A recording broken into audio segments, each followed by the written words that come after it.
Buenas tardes. Ay, no sé si yo no la escucho. Muy buenas tardes, apreciable maestra. Sí, claro, lo escucho.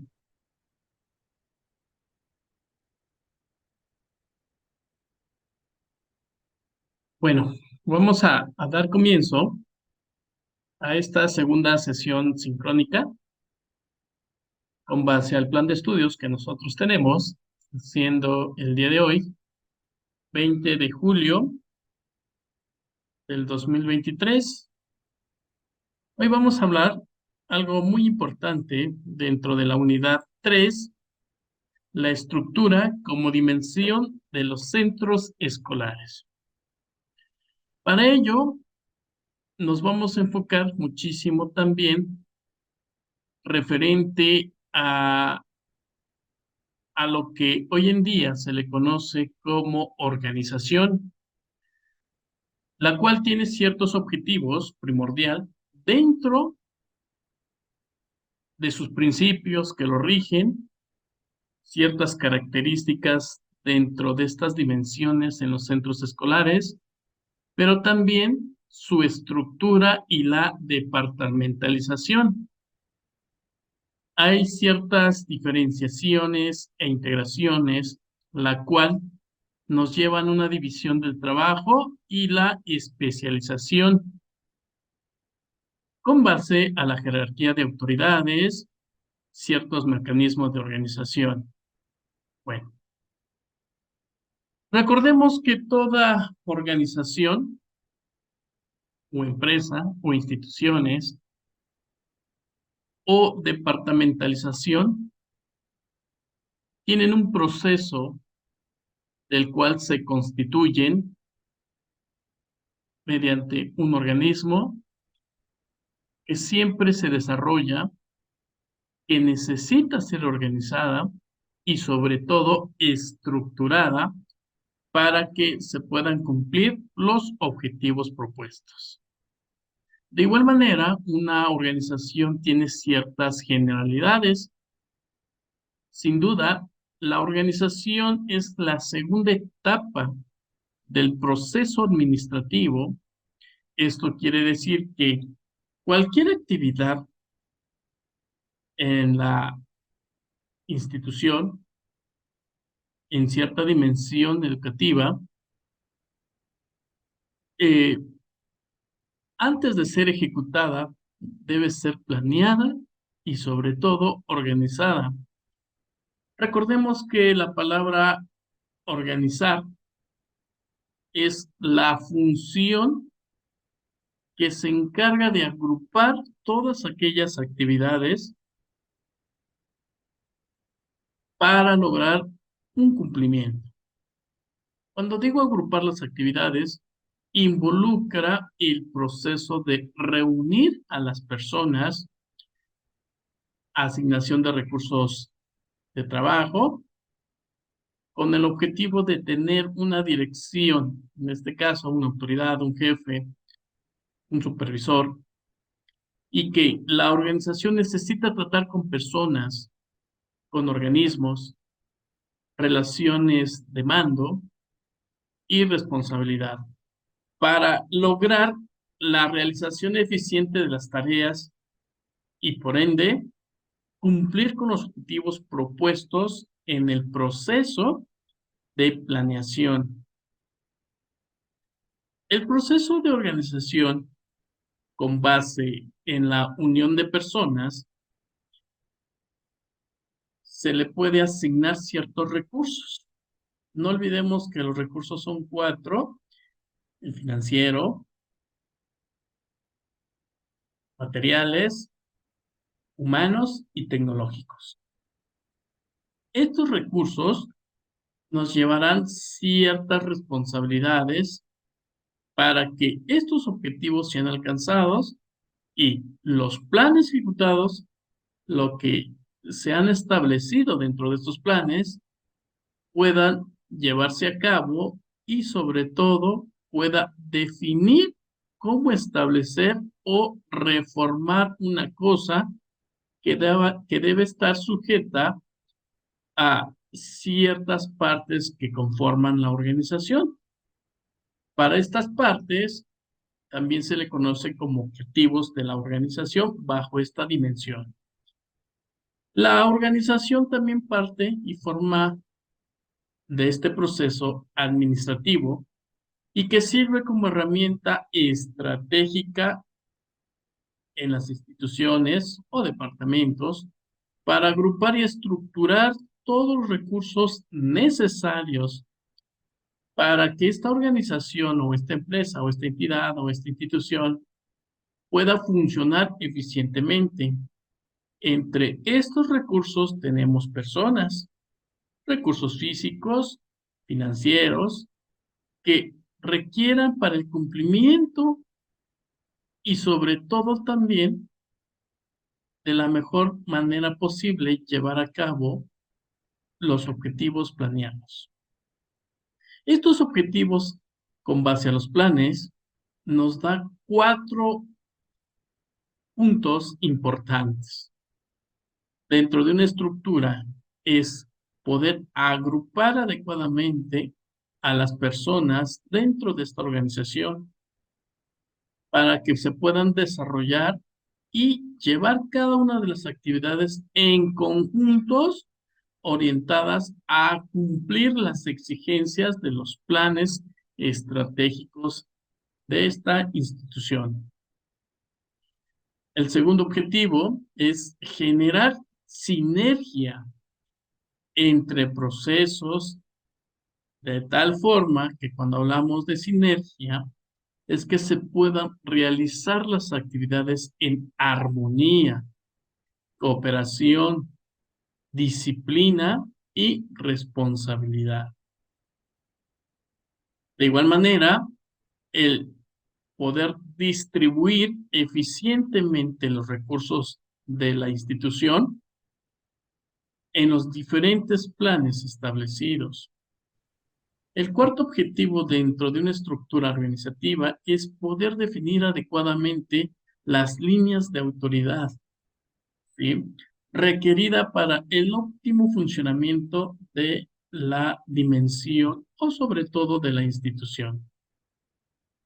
Sin duda, podemos decir que independientemente de la definición de una estructura organizativa, de sus objetivos, también tiene ciertos principios. Todo proceso está orientado a realizar la actividad de organización y también deberá estar bajo rectores que le da estos principios.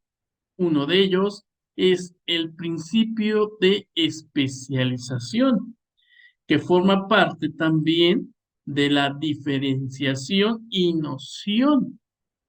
¿Por qué?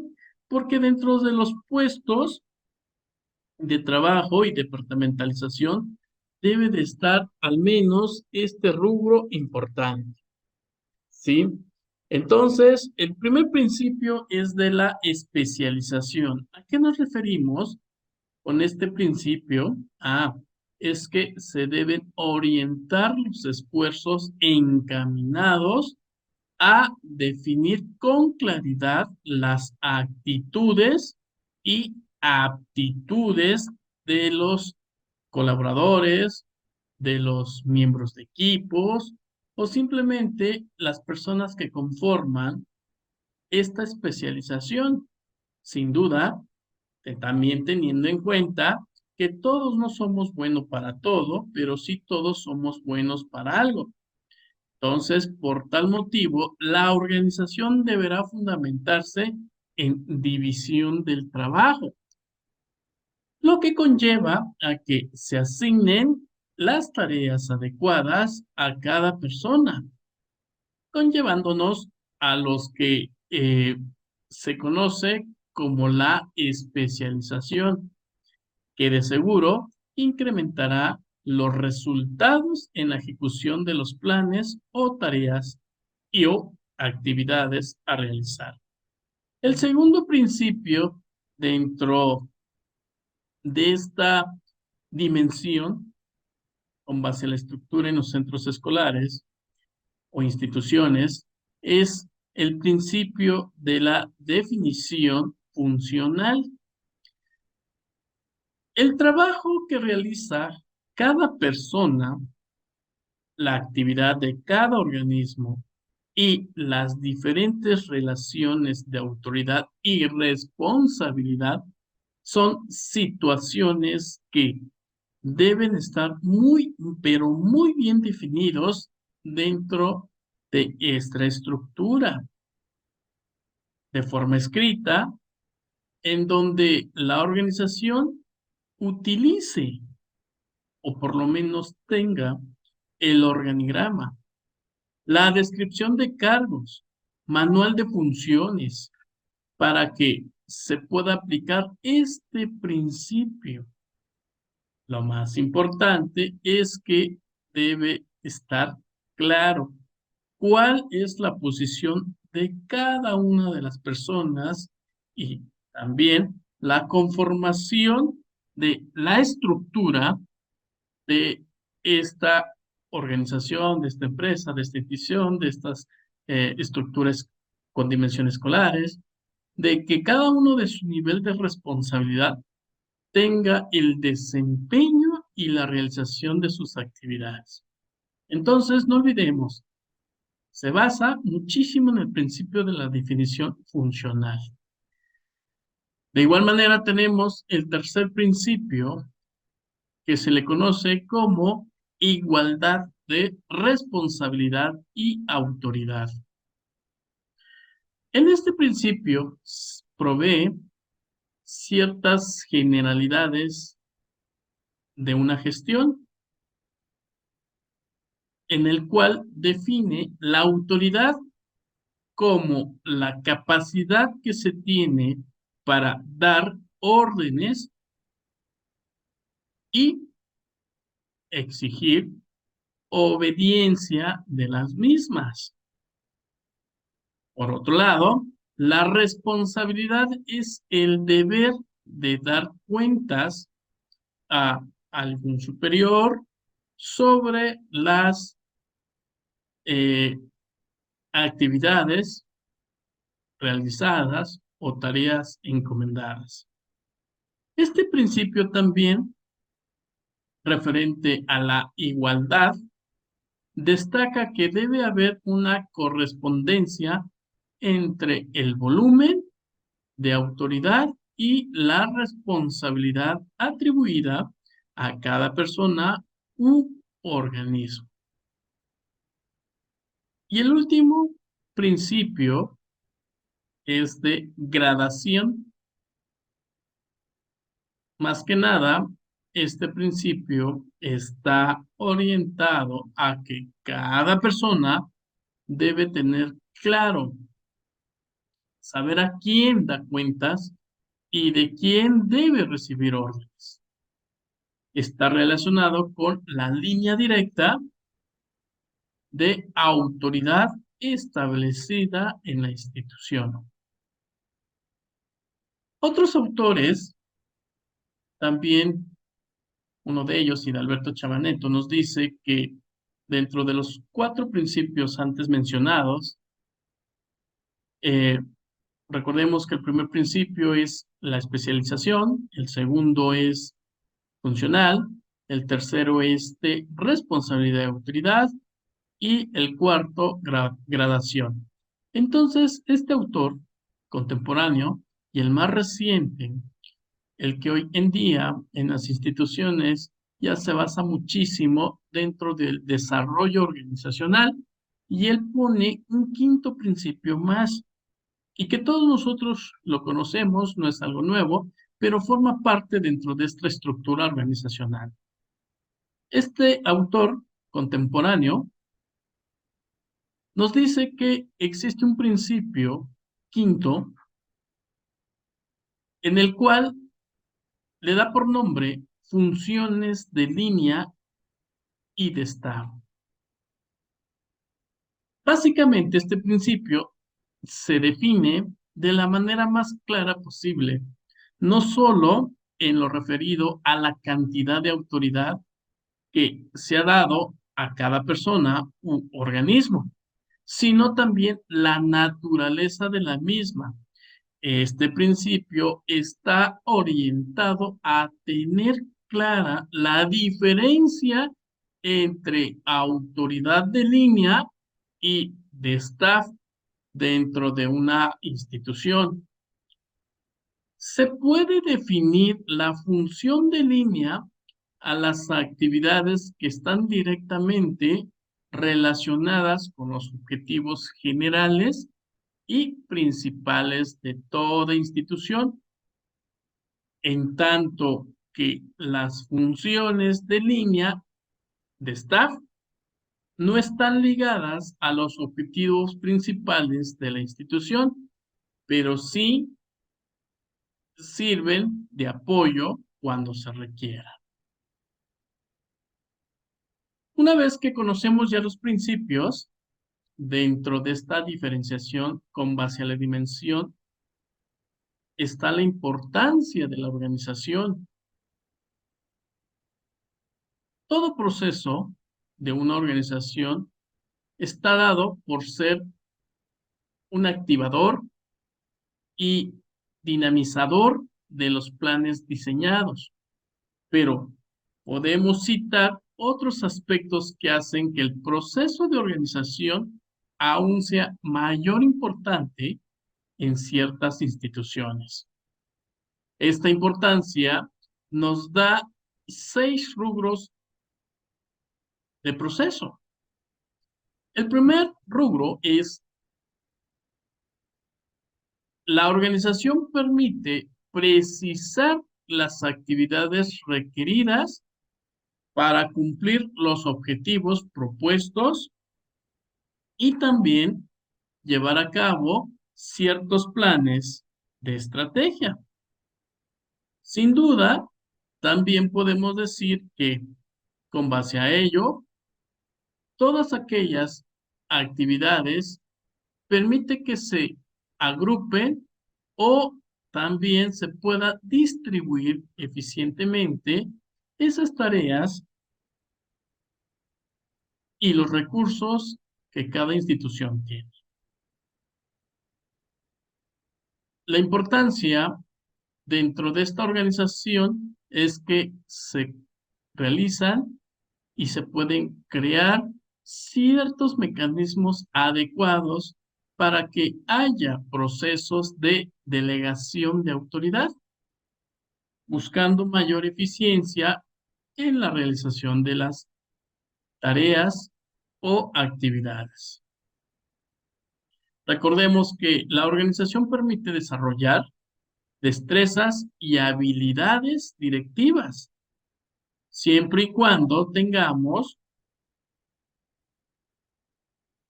esos procesos que nos permita una relación directa, ¿sí?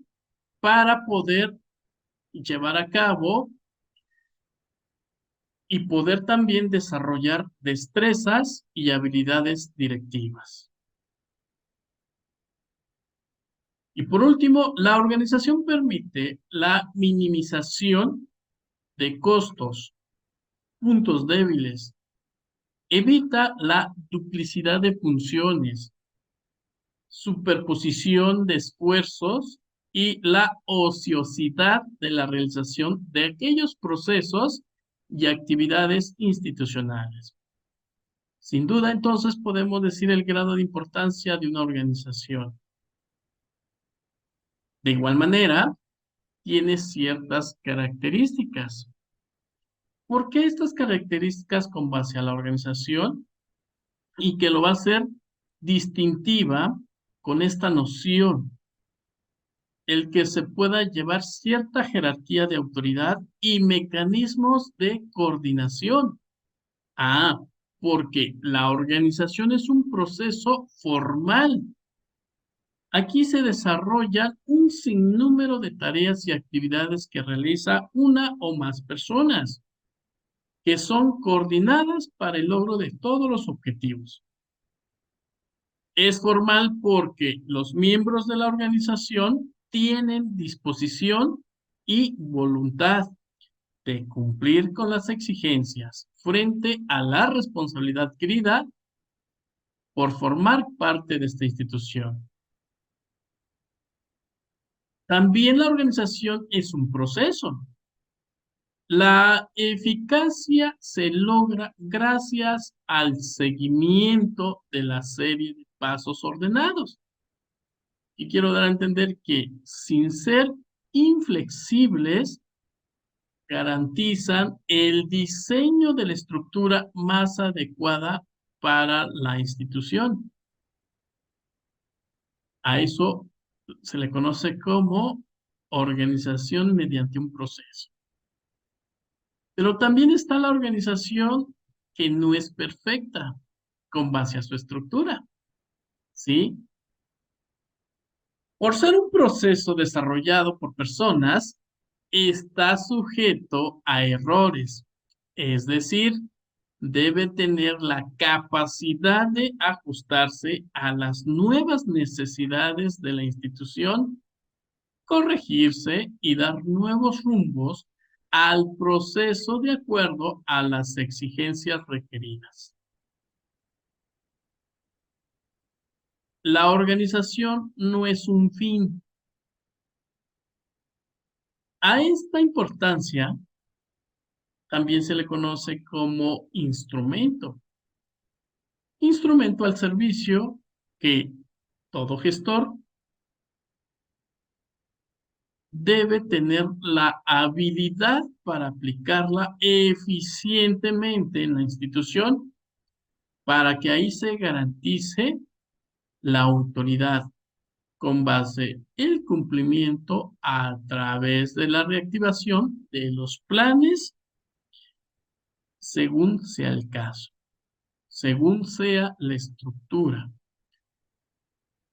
las funciones.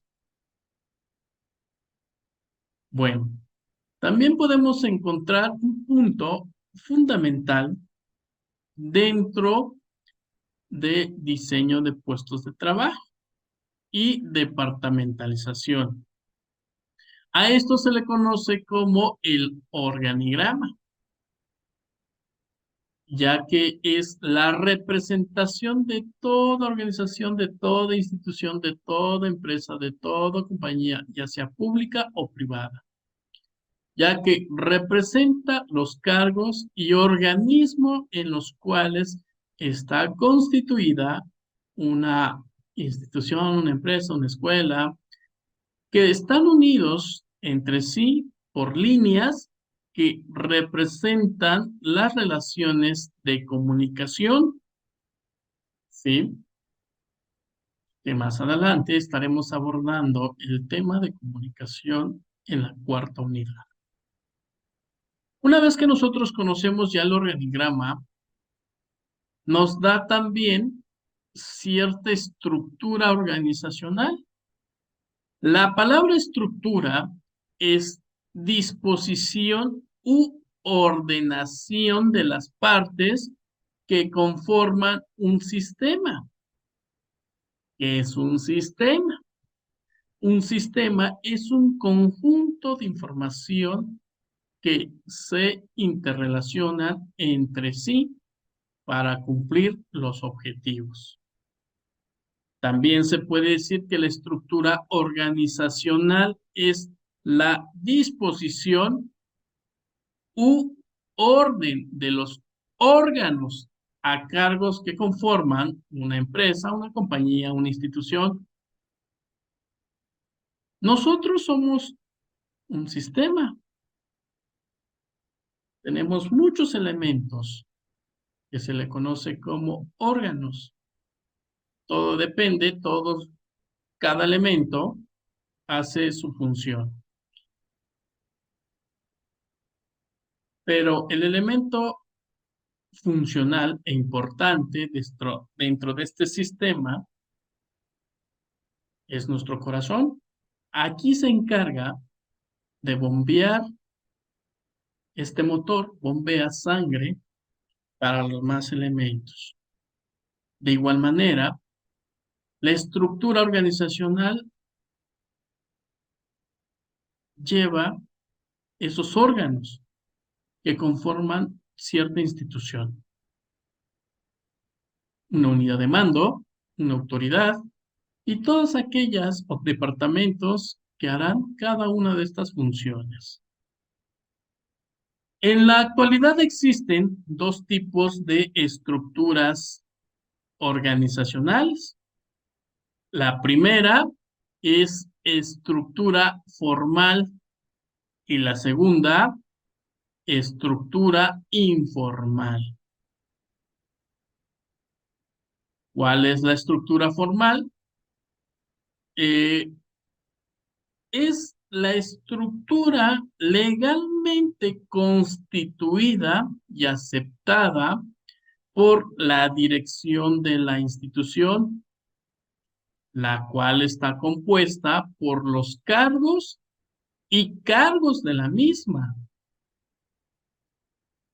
La estructura informal es toda aquella red de relaciones sociales que surgen espontáneamente y libremente por las personas que trabajan en esa institución, que al ocupar cargos y trabajar en organismos de la institución, en la cual las personas desarrollan relaciones de amistad que facilitan las relaciones dentro de la institución. Quiero decir que las relaciones informales no cuentan con organigramas, pero pueden facilitar o dificultar el funcionamiento de la estructura formal de una institución. Bueno, una vez que nosotros ya podemos diferenciar qué es una estructura formal y una estructura informal, de ahí parte la estructura organizacional. Como bien les comentaba, que forma como ciertos órganos y cargos que están distribuidos en los distintos niveles jerárquicos. En la actualidad hay 3 niveles jerárquicos. Unidad de mando, como primer nivel. Segundo nivel, las áreas funcionales o departamentos, como también se le conoce. Y el último nivel, la mano de obra, o todas aquellas personas que van a realizar esas tareas, esas obligaciones, esas funciones. Pero también fluye cierta jerarquía. No puedo yo brincar ninguna de estos 3 niveles. Otros autores difieren y le ponen un cuarto nivel. Pero lo más común son los 3 niveles, primero, segundo y tercero. Yo no puedo brincar de abajo hacia arriba y de arriba hacia abajo y que el intermedio quede sobrando. Todo tiene una jerarquía en los departamentos que conforman esta institución, la cual estos 3 niveles nos van a dar ciertos elementos. ¿Sí? A uno se le conoce como el primer nivel, autoridad. El segundo nivel se le conoce como especialización o departamentalización. Y el último nivel se le conoce como tramo de control o cadena de mando. Cuando yo hablo de autoridad dentro de estos elementos que conforman cierta estructura organizacional, es que hay derechos y deberes inherentes a una posición del jefe, del supervisor, para dar ciertas órdenes y esperar que sean obedecidas. La especialización es el grado en que las tareas dentro de la organización se subdividen en puestos separados para no caer en duplicidad de funciones. Recordemos que una de las teorías es que no todos somos buenos para todo, pero sí todos somos buenos para una cosa, y a eso nos lleva a que la organización nos pueda asignar ciertas actividades establecidas dentro de una coordinación horizontal y vertical para lograr un proceso. Y tramo de control es la respuesta a cuántos subordinados tiene un jefe, un supervisor. Es de considerar que en una estructura, los tramos de control no pueden ser tan amplios que permitan control eficiente en los procesos institucionales, pero sí forma cómo se darán las órdenes a los niveles y la responsabilidad de cada uno de ellos. Bueno, entonces recordemos que la estructura organizacional representa gráficamente en los organigramas, en el cual se identifican subsistemas que conforman cierta institución. La ubicación de cada una de las personas, las relaciones del trabajo y las líneas explícitas de comunicación institucional. Para eso también nos sirve muchísimo el cómo se le puede dar el orden, la adaptación, para que se pueda definir simplemente dentro de esta estructura como el conjunto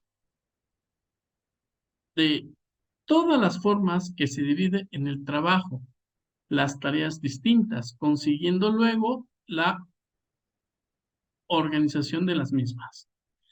Para eso nos sirve. Y a eso nos da cierta información, relación en cuanto al cumplimiento de una organización formal, de una organización que pueda definir ciertas funciones, pueda definir que el organigrama se lleve ciertos procesos desde la administración, desde sus finanzas, desde las personas, para poder llevar también y lograr cumplir los compromisos que se han planeado y se cumplan esos objetivos. Recordemos que los objetivos de la organización es agrupar adecuadamente las personas dentro de estos procesos, generar sinergia entre cada uno de ellos, distribuir eficientemente los recursos de cada institución a los diferentes planes establecidos y, sobre todo, definir adecuadamente las líneas de autoridad requerida para el óptimo funcionamiento de la empresa. Todo proceso administrativo orientado a realizar la actividad de una organización deberá basarse bajo la comunicación. A este punto también nos lleva a la unidad 4, que nos dice la comunicación en las organizaciones escolares. Otro punto muy importante también dentro de la comunicación, autores, uno de ellos, lo conoce como la comunicación asertiva. Recordemos que la comunicación asertiva dentro de las organizaciones escolares es que llamamos comunicación asertiva a las formas de comunicación diseñadas o pensadas para transmitir de manera mucho más eficaz un mensaje, sacando provecho a factores propios del proceso de comunicación a otros que, aun siendo externos al mismo o acompañan e inciden en la organización. La comunicación, recordemos, es el proceso de transmisión de un mensaje o información entre un emisor, que es un emisor, el que crea el mensaje, y uno más, que es el receptor. El receptor recibe el mensaje a través de un medio físico, canales o las ondas sonoras que codifica y lo lleva por todo ese canal. ¿Hacia dónde? Hacia las personas, empleando un código específico, en este caso, el idioma. Dicho proceso es inherente a los seres vivos y alcanza su mayor nivel de complejidad en el ser humano, único, dotado al lenguaje estructurado. Sin embargo, la comunicación puede enfrentar a menudo dificultades para concretarse, como deficiencias en los interlocutores, ruido ambiental y muchas veces poca asertividad comunicativa de parte del emisor, es decir, poca capacidad para propiciar un acto comunicativo. Así pues, la comunicación asertiva toma en consideración elementos inherentes a la comunicación verbal,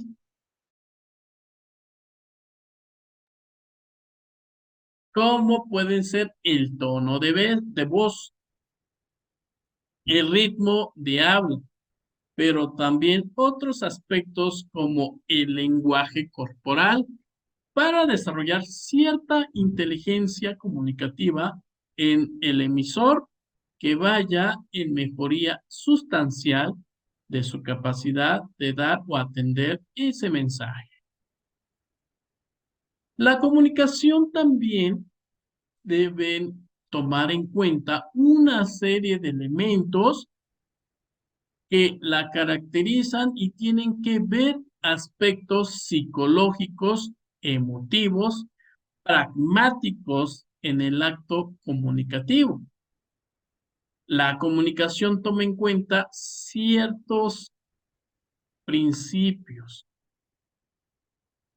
y pueden ser asertivas.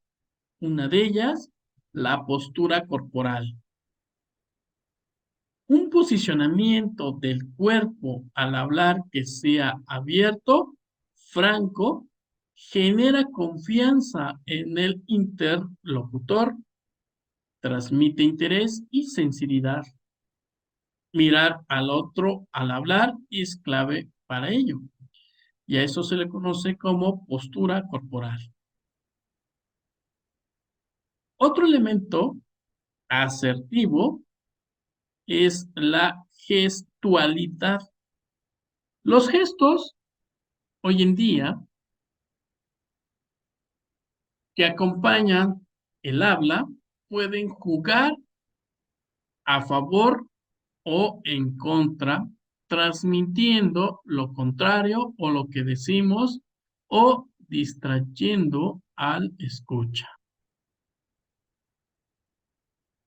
Eh, También hay tipos de comunicación.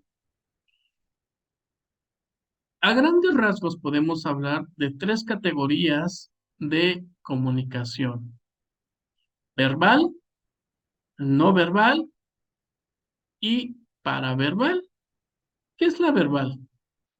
La verbal es la comunicación y tiene que ver con lo dicho. Así que la comunicación, en este caso, pasa a las palabras por la construcción de las oraciones y propiamente lingüística.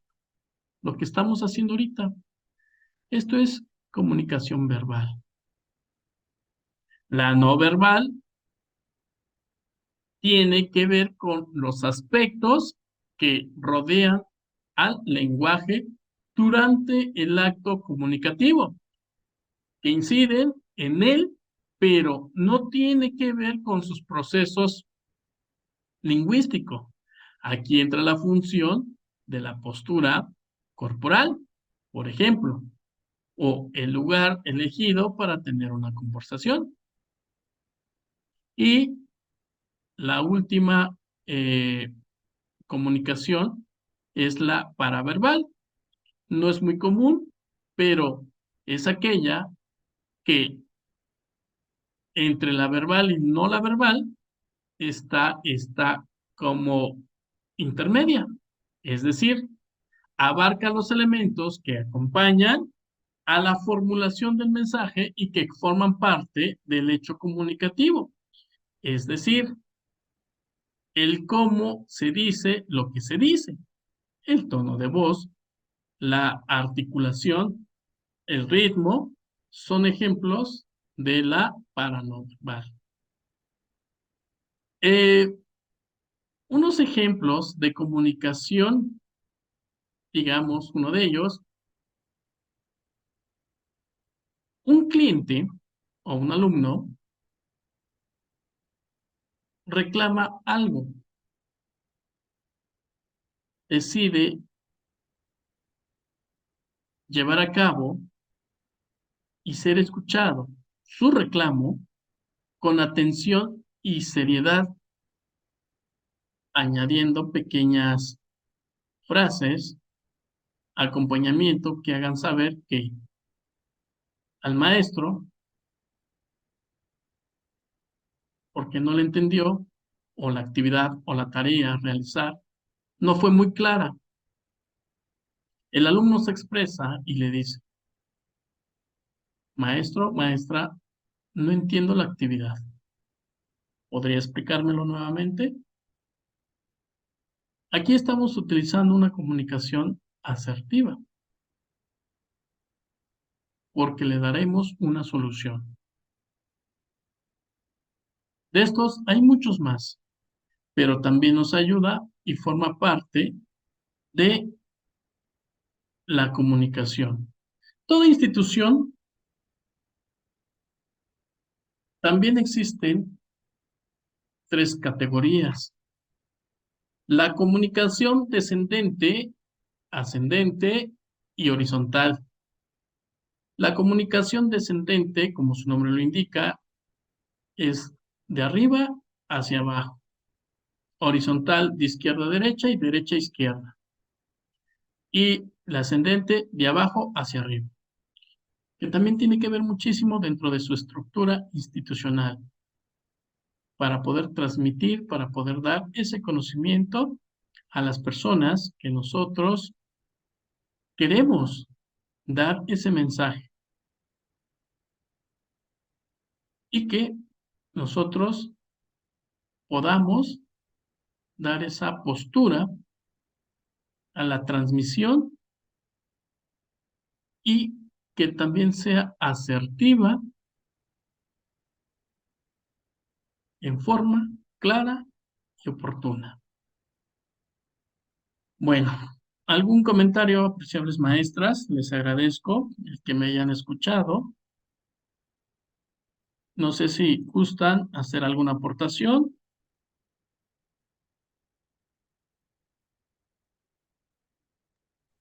o alguna duda. Con No, mucho solo gusto. los principios que mencionó, esos son los principios de organización, sí, como tal. Sí, Ok, ok, así es, maestra. gracias. Sí, son los principios que comúnmente son 4, pero dentro del desarrollo organizacional ya hay un quinto. Son principios dentro de un proceso que están orientados a la realización de las actividades organizacionales, ¿sí? No olvidemos el primer principio de especialización, el principio de funcional, de responsabilidad y autoridad, la de gradación y un quinto principio es el de línea y de estado. Cada uno de estos principios haciendo, se lleva a cabo el que se puedan agrupar adecuadamente a las personas dentro de una institución, ya sea a nivel empresas, a nivel compañía, para que se puedan desarrollar estas actividades en conjuntos y que están orientadas a cumplir las exigencias de los planes que una institución desea obtener y sobre todo generar, distribuir eficientemente esos recursos mediante la estructura en sus diferentes planes y también bajo las líneas de autoridad o en su momento bajo las líneas de mando. Para eso nos sirven estos principios. Muy bien, maestra.